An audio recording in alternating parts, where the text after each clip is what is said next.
सो hey everyone, स्वागत है आप सभी का। मेरा नाम है दीपक विश्वकर्मा। मैं आप सभी का स्वागत करता हूं मेरे इस यूट्यूब चैनल पर, यानी कि डार्क लेजेंड हॉरर स्टोरीज पर। और मुझे पूरी उम्मीद है आप सभी बहुत अच्छे होंगे। तो दोस्तों, जैसा कि आप सभी को पता है, मैंने आप सभी से कहा था कि मैं एक वेंडिगो की सीरीज़ स्टार्ट करने वाला हूँ और मुझे ये सीरीज़ अपलोड करने में थोड़ा लेट हो गया। मैंने कहा तो कुछ दिनों पहले था, लेकिन मैं कारणवश अपलोड नहीं कर पाया। लेकिन मैं उस चीज़ के लिए आप सभी से माफ़ी मांगना चाहूँगा। और अब जो है मैं सीरीज़ को स्टार्ट कर रहा हूँ और मुझे पूरी उम्मीद है आप सभी को सीरीज़ ज़रूर से पसंद आएगी। और अगर आप सभी को सीरीज़ पसंद आए तो वीडियो को लाइक कर दें और चैनल को सब्सक्राइब ज़रूर से कर दें। कमेंट करके ज़रूर बताएं कि आपको कहानी और आवाज़ कैसी लगती है। तो चलिए अपने जो हेडफोन्स हैं उन्हें लगा लीजिए, क्योंकि वेंडिगो की सीरीज़ अब शुरू हो रही है। रेवेंसवुड नाम का एक छोटा सा शहर, जहां पर लोग काफी खुशी खुशी रहा करते थे। वहां पर कोई भी गलत काम नहीं होता था। वहां का क्राइम रेट एकदम ना के बराबर था। वहां के लोग काफी शांत मिजाज के थे। एक शाम पूरे शहर में शांति हमेशा की तरह बनी हुई थी।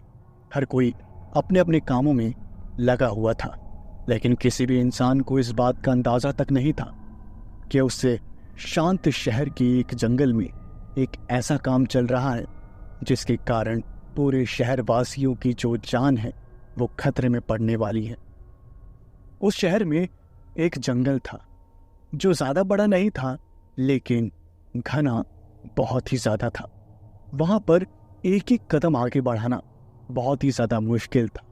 और वो जंगल कई 100 साल पुराना था और उस जंगल में कई सारी रहस्यमयी चीजें दफन थी और उन्हीं चीजों को निकालने की कोशिश कर रहा था एक क्रू।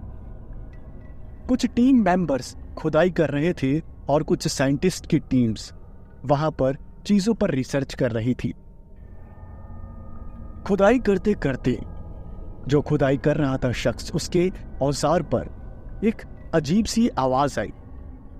उसने फिर से जमीन पर अपने औजार को मारा तो फिर से वही आवाज आई, जिसका मतलब जमीन में कुछ था। उस शख्स ने तुरंत जाकर वहां जो खड़े साइंटिस्ट थे उन्हें सारी बातें बताई। उसने वहां खड़े उन वैज्ञानिकों से कहा, सर, मेरे औजार पर कुछ टकराया है, मुझे शायद कुछ मिला है। और उसके बाद वो जो लोग थे जहां जितने भी खड़े थे साइंटिस्ट वगैरह, वो सभी वहां गड्ढे के पास आए। उन्होंने कहा, क्या है, जरा दिखाओ। और उसके बाद वो शख्स फिर से उस गड्ढे में उतरा और अपने साथियों के साथ गड्ढा खोदना शुरू कर दिया।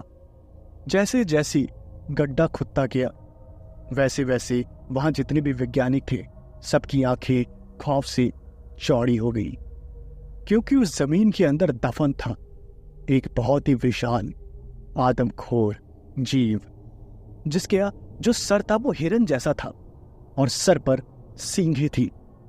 उसका शरीर बहुत ही ज्यादा पतला था और वो बहुत ही ज्यादा दिखने में डरावना भी था। जितने भी लोग वहां मौजूद थे, हर कोई बहुत ही ज्यादा डर गया। आधे से ज्यादा लोगों को तो पता तक नहीं था कि आखिर ये कौन सा जीव है। तभी एक वैज्ञानिक ने कहा, ये कैसा जीव है? आज तक तो हमने इस जीव के बारे में कहीं भी पढ़ा नहीं है। तभी एक गांव का शख्स जो वहां पर खुदाई का काम कर रहा था, उसने वैज्ञानिकों के पास आकर कहा, सर, मुझे पता है ये कौन है। और उसके बाद वो जितने भी वैज्ञानिक थे वो सभी उस शख्स का मुंह देखने लगे। उन वैज्ञानिकों ने पूछा, कौन है ये? तुम जानते हो इस जीव के बारे में? तो उस गांव के शख्स ने बताया, जी हाँ, मैं जिस गांव में रहता हूं वहां पर एक जंगल है। मेरे पिताजी बताया करते हैं कि उनके बचपन में उस जंगल में एक आदमखोर वेंडिगो रहा करता था, जो जंगल में आने वाले किसी भी इंसान को मार कर खा जाता था। और उन्होंने मुझे जैसा जैसा बताया था, ये वेंडिगो वैसा ही दिखता है। मेरे पिताजी ने मुझसे कहा था कि वेंडिगो का शरीर बहुत ज्यादा पतला होता है और उसका जो सर होता है वो हिरन जैसा होता है, और साथ ही साथ सर पर हिरन जैसी सींगें भी होती हैं। और मुझे इस जीव को देखकर साफ यकीन हो गया है कि आदमखोर वेंडिगो ही है। जब ये सारी बातें वहां पर मौजूद वैज्ञानिकों ने सुनी तब वो एक दूसरे का चेहरा देखने लगी और उसके बाद उन्होंने उन मजदूरों से कहा, ठीक है, मैं समझ गया, अब खुदाई को जारी रखो और इस आदमखोर वेंडिगो को बाहर निकालो। और उसके बाद वो जो लोग थे जो खुदाई कर रहे थे उन्होंने कहा, सर आप ये कैसी बातें कर रहे हैं? आप इस आदमखोर को वापस निकालना चाहते हैं? आप जानते भी हैं अगर ये जिंदा हो गया तो कितने लोगों को मार के खा जाएगा। और उसके बाद वहां के जितने भी वैज्ञानिक थे उन्होंने कहा, अरे मर चुका है ये कैसे किसी को खाएगा? मैं सिर्फ रिसर्च पर्पस के लिए कह रहा हूं। हम इसको अपनी लैब में लेकर जाएंगे और इसके ऊपर रिसर्च वगैरह करेंगे, जानेंगे इस जीव के बारे में कि आखिर ये कैसा होता था, ये दिखता कैसा था। लोगों को पता चलना चाहिए ना कि हमारे हिस्ट्री में कैसी कैसी चीजें एग्जिस्ट करती थी। तो उसके बाद जितने भी मजदूर थे हर कोई मन मार के उस आदमखोर वेंडिगो को बाहर निकालने लगा। वो आदमखोर वेंडिगो कई 100 किलो का था, जिसके कारण कई लोगों को अपनी ताकत लगानी पड़ी और काफी मेहनत के बाद वो आदमखोर वेंडिगो बाहर निकला। जब वो आदमखोर वेंडिगो उस गड्ढे से बाहर निकला तब वैज्ञानिकों के चेहरे पर मुस्कुराहट आ गई और उन्होंने उन सभी लोगों से कहा, ठीक है, इसे गाड़ी में डलवा दो और ड्राइवर इसे हमारी लैब तक ले जाओ, ठीक है, हम अभी आ रहे हैं। और उसके बाद जैसा जैसा उन वैज्ञानिकों ने कहा उन सभी लोगों ने वैसा ही किया। वहां काम कर रहे लोगों ने उस आदमखोर वेंडिगो की लाश को उठाकर गाड़ी में डाल दिया और वो जो ड्राइवर था वो सीधा आदमखोर वेंडिगो की लाश को लेकर लैब की तरफ निकल गया। सारे वैज्ञानिक अपनी अपनी कार में बैठे हुए थे और लैब की तरफ जा रहे थे। वो जो साइंटिस्ट था जो ये सब करवा रहा था उसका नाम था हैरी। वो अपने सभी वैज्ञानिक दोस्तों के साथ कार में बैठकर लैब की तरफ निकल गया। तभी एक वैज्ञानिक ने पूछा, हैरी, मैं तुमसे जानना चाहता हूं कि आखिर तुमने इस आदमखोर वेंडिगो को बाहर क्यों निकलवाया और तुम इसे लैब में ले जाकर आखिर क्या करोगे? मुझे तो लगता है कि हम सिर्फ अपना टाइम वेस्ट कर रहे हैं। जिसके जवाब में हैरी के चेहरे पर एक मुस्कुराहट आ गई और उसने कहा, किसने कहा हम अपना टाइम वेस्ट कर रहे हैं? मैं इस आदमखोर को जिंदा करने वाला हूं।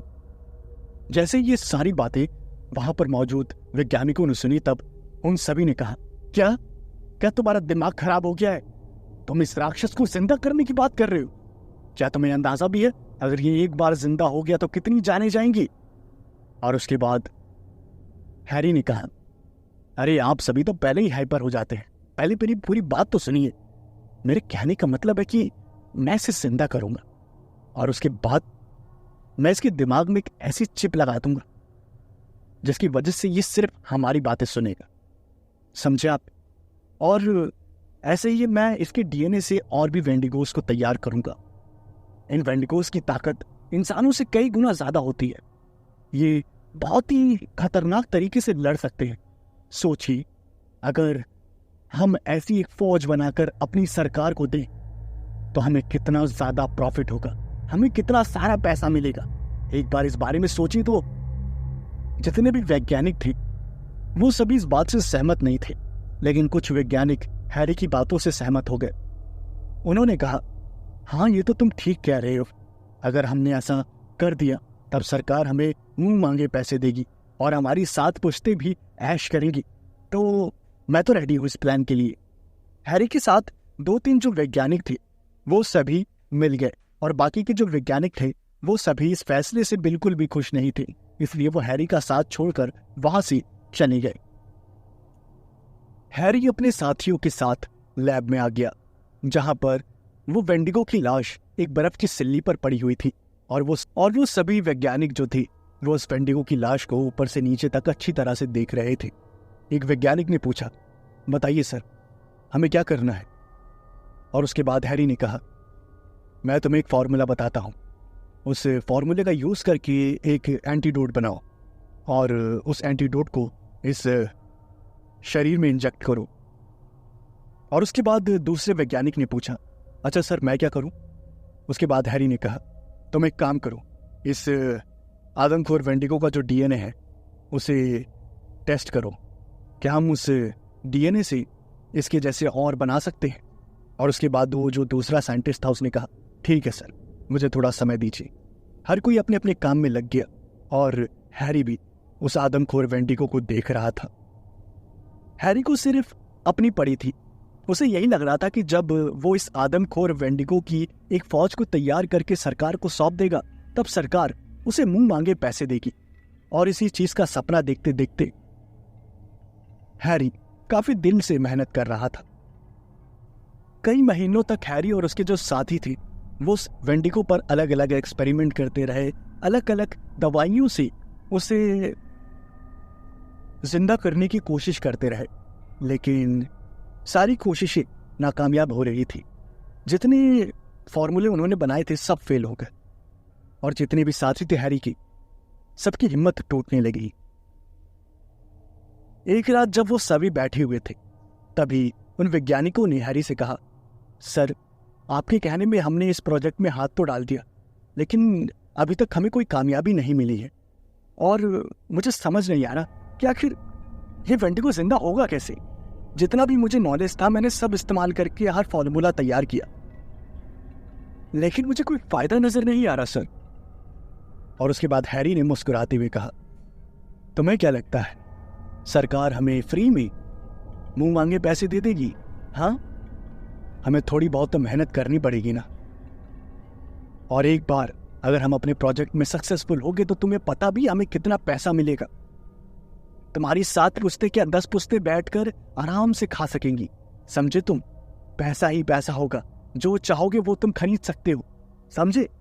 महंगे से महंगा घर, महंगे से महंगी गाड़ी, और भी जो चीजें तुम्हें चाहिए तुम सब खरीद सकते हो। और इस बात को अपने दिमाग में रखो और मेहनत करो। आज नहीं तो कल हम अपने प्लान में सक्सेसफुल हो ही जाएंगे, समझे? हैरी ने अपने सभी साथियों को काफी मोटिवेट किया और हर कोई मोटिवेट हो भी गया।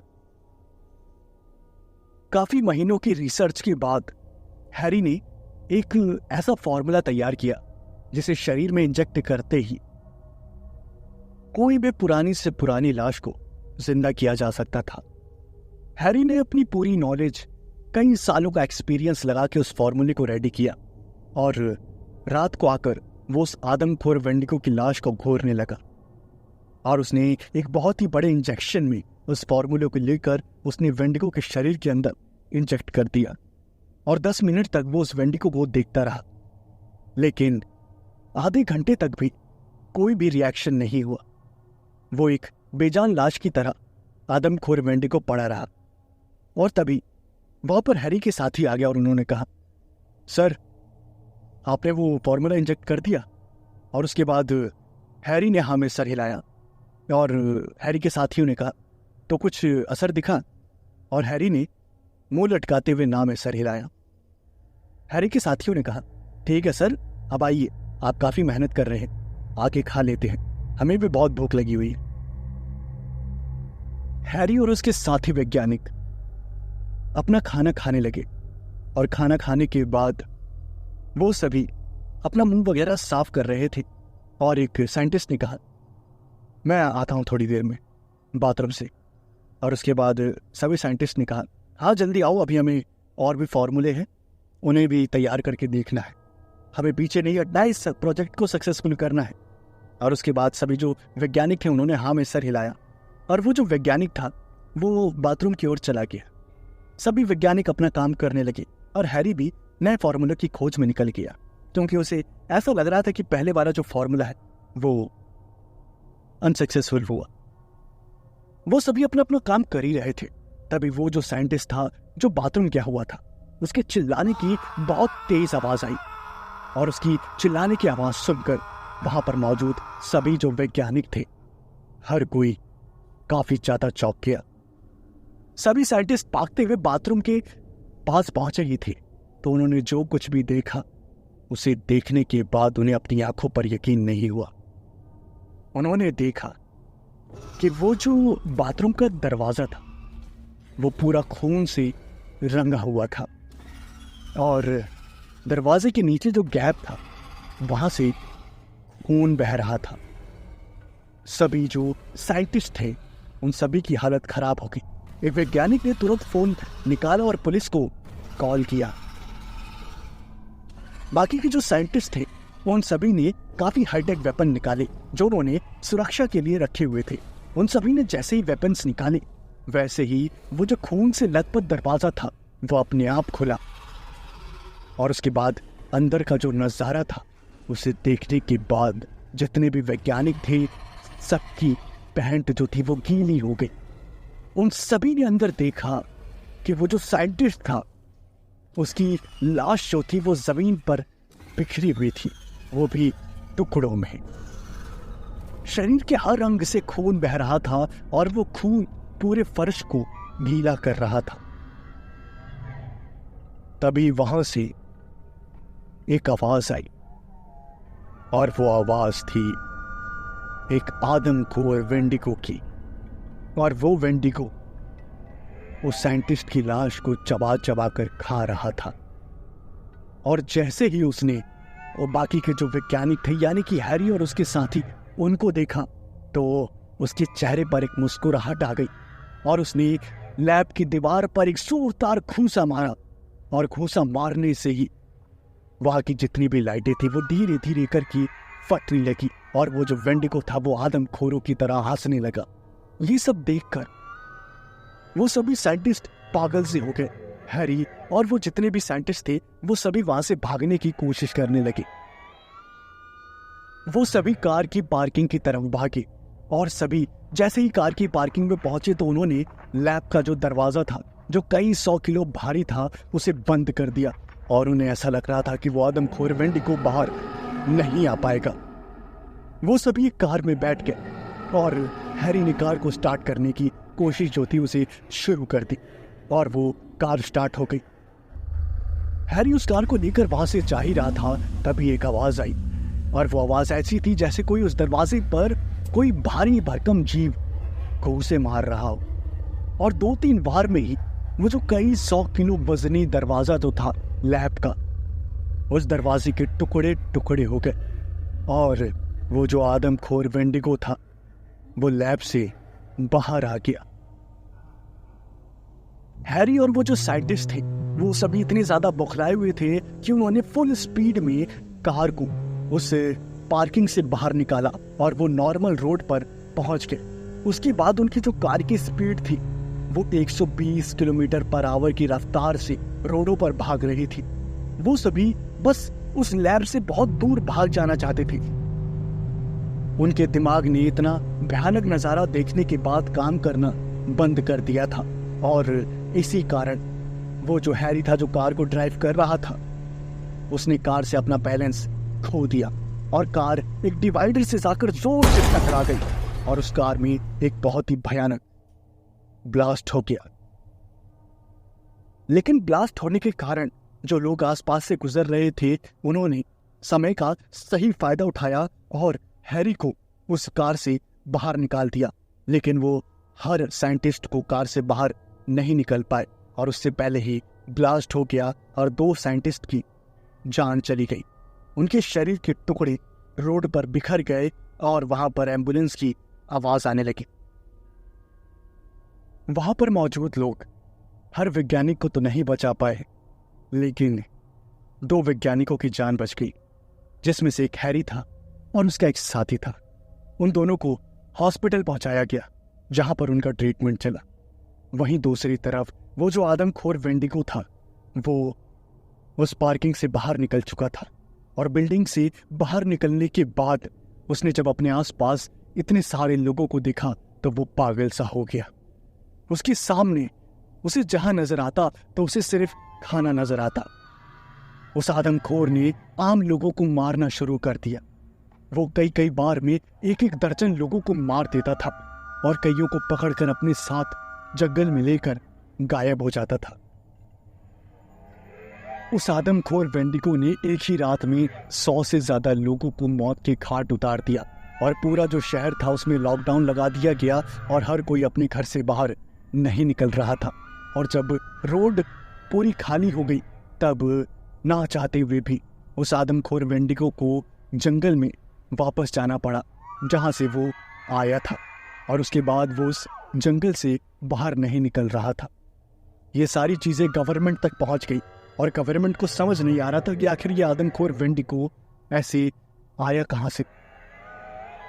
इन्वेस्टिगेशन हुई तो पता चला कि वो आदमखोर वेंडिगो हैरी के लैब से निकला था और उसके बाद हैरी से काफी सख्ती से पूछताछ करी गई। लेकिन हैरी ने जो कुछ भी देखा था और जो कुछ भी सहा था, उन सभी चीजों के बाद उसके दिमाग ने काम करना बंद कर दिया था और वो ट्रॉमा में चला गया था। वो कुछ भी जवाब नहीं दे पाता था किसी भी बात का। उसे हर मिनट सर में दर्द होने लगता था, जिसके कारण सरकार भी ज्यादा कुछ नहीं कर पा रही थी। उसके बाद लैब की जो तलाशी ली गई और लैब में बहुत सारी ऐसी चीजें मिली गई जो नहीं मिलनी चाहिए थी। गैर कानूनी दवाइयां, फॉर्मूलाज और भी कई सारी बहुत चीजें, जिसके कारण हैरी का जो नाम था वो पूरे शहर में बदनाम हो गया और हर जो निवासी था वहां का यही कह रहा था कि हैरी को फांसी होनी चाहिए। हैरी दिमागी रूप से ठीक नहीं था, इसलिए सरकार भी कुछ नहीं कर सकती थी। उसने हैरी को घर भेज दिया जहां पर उसकी फैमिली उसका ख्याल रख। हैरी कुछ भी बोलता नहीं था और ना ही किसी बात का कोई जवाब देता था। वो सिर्फ जिंदा लाश की तरह इधर से उधर भटकता रहता था। हैरी का एक छोटा सा बेटा भी था। रोमन बहुत छोटा था, लेकिन अपने डैड की ऐसी हालत देखकर उसे बहुत ही ज्यादा बुरा लगता था। वो जब भी स्कूल जाता था तो बाकी के जो स्टूडेंट्स थे वो रोमन के डैड यानी हैरी को बहुत उल्टा सीधा बोलते थे, जिसके कारण रोमन बहुत ही ज्यादा परेशान रहता था। उसकी लाइफ भी बहुत ही ज्यादा डिप्रेस्ड हो गई थी। हैरी की जो पूरी फैमिली थी उसे सोसाइटी ब्लेम करती थी और उल्टा सीधा बोलती थी, और साथ ही साथ बहुत लोग परेशान भी करते थे। इस बात से हैरी का जो पूरा परिवार था वो टूट सा गया था। हर हफ्ते वो आदमखोर वेंडिगो उस जंगल से बाहर आता और कई 100 लोगों को मारकर जंगल में वापस चला जाता, और उसके बाद जब आर्मी सर्च ऑपरेशन चलाती तो वो कहीं भी पूरे जंगल में किसी को मिलता नहीं था। किसी को कुछ समझ नहीं आता था कि वो आदमखोर वेंडिगो उस जंगल में जाकर गायब कहाँ हो जाता है। धीरे धीरे करके 1000 लोगों की जान चली गई और हर कोई इन सभी चीजों का जिम्मेदार सिर्फ हैरी को समझ रहा था। एक रात रोमन खाना लेकर हैरी के कमरे में गया और उसने जैसे ही दरवाजे को नॉक किया तो सामने से कोई जवाब नहीं आया, और उसके बाद हैरी ने फिर से 2-3 बार नॉक किया, लेकिन फिर भी कोई जवाब नहीं आया। और उसके बाद जब उसने अपनी मॉम को ये बात बताई तो वो घबराते हुए अपने पड़ोसी के पास गई, और उनका जो पड़ोसी था वो घर में आया तो उसने दरवाजे को कुछ ही लात मार के तोड़ दिया, और अंदर का जो नजारा था वो बहुत ही ज्यादा भयानक और डरावना था।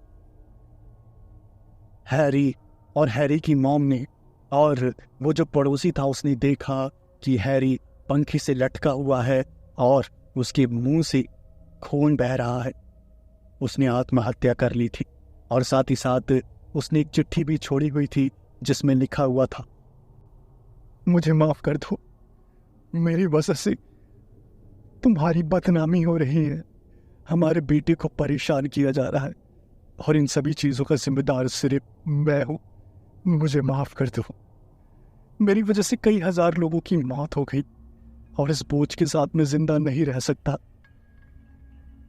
मुझे नहीं पता कि लोग मुझे माफ करेंगे कि नहीं करेंगे, लेकिन मैं तुम सभी से हाथ जोड़कर माफी मांगता हूं। मैं इस बोझ के साथ नहीं जी सकता, इसलिए मैं हमेशा के लिए जा रहा हूं। मुझे माफ कर देना मेरे बेटे, मुझे माफ कर देना मेरी wife, I love you so much. Roman ने छोटी सी उम्र में इतना भयानक नजारा देखा। उसने अपने पिता को पंखे से लटकते हुए देखा। रोमन अपने पिता से बहुत ही ज्यादा प्यार करता था, लेकिन इस भयानक नजारे को देखने के बाद रोमन के दिमाग ने भी काम करना बंद कर दिया। उसके बाद वो जो हैरी का जो अंतिम संस्कार होता है उसे कराया गया, लेकिन उसके फ्यूनरल में एक इंसान तक नहीं आया, क्योंकि पूरा जो शहर था वो सभी हैरी और उसकी फैमिली से नफरत करने लगी थी। रोमन रो रहा था सिर्फ, और रोमन की मॉम भी सिर्फ रो रही थी। अपनी मां को ऐसे रोता हुआ बिलखता हुआ देखकर रोमन छोटा जरूर था, लेकिन उसका खून खौल गया और उसने गुस्से भरी निगाहों में आसमान की ओर देखा और आसमान में बिजली चमकने लगी और धीरे धीरे बारिश होने लगी। उसने आखिरी बार अपने डैड यानी हैरी का चेहरा देखा और उसने कसम खाई कि वो अपने पिता की हुई गलती को सुधारेगा।